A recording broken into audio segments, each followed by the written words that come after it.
அம்மா வீடு வாடகைக்கு. சிங்கிள் பெட்ரூம் வேணுமா டபுள் பெட்ரூம் வேணுமா? சிங்கிள் பெட்ரூம் தான்மா. நீங்க ஃபேமிலியா பேச்சலரா? பேச்சுலர். பேச்சலர்னா நீங்க எங்க இருந்து வரீங்க?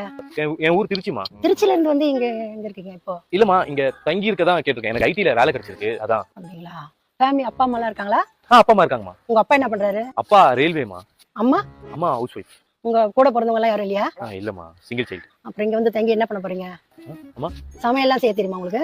சமைக்க யூடியூப் பார்த்து அப்படியே கத்துப்போம்மா. இல்ல நீங்க ஆளை வச்சு சமைப்பீங்களா? இல்ல இல்ல இல்ல. ஏன்னா அதை நம்பி 4 பேர் லேடிஸ் வருவாங்க போவாங்க. இல்ல இல்லம்மா. அந்த பிரச்சனை எல்லாம் இருக்க கூடாது. அதெல்லாம் ஒரு பிரச்சனை வராதுமா. கெட்ட பழக்கம் அதெல்லாம் எதுவும் இல்லல்ல? கெட்ட பழக்கம் சத்தியமா இல்லம்மா. பொண்ணுங்க எல்லாம் உங்களை தேடி யாருன்னா வருவாங்களா? பொண்ணுங்க கிட்ட பேசவே மாட்டோமா. பைக்கா காரா? பைக் தாம்மா. என்ன சம்பளம் வாங்குறீங்க? 15,000 ரூபாய்மா. அப்படியா? இவ்வளவு கம்மியான சம்பளத்துல எப்படி நீங்க இந்த வீடெல்லாம் பாக்குறீங்க? இல்லம்மா போக போக அதிகமாயிடுமா. நல்லா வாங்க. சென்னைக்கு இப்பதான் வரீங்க. அப்பனா உங்களுக்கு சென்னையில இருக்கிற எதுவும் தெரியாது. எதுவுமே தெரியாதுமா. ரூட் எல்லாம் இங்க போக வர எல்லாம் தெரியுமா? ரூட் அது கூகுள் மேப். வீடு ரெண்ட் எவ்வளவுன்னு சொல்லுங்களேன். ரெண்ட் எல்லாம் எனக்கு தெரியாதுப்பா. நான் இங்க வாடகை இருக்கேன். ஹவுஸ் ஓனர் மேல இருக்காங்க. அவங்களதான் விசாரிக்கணும்.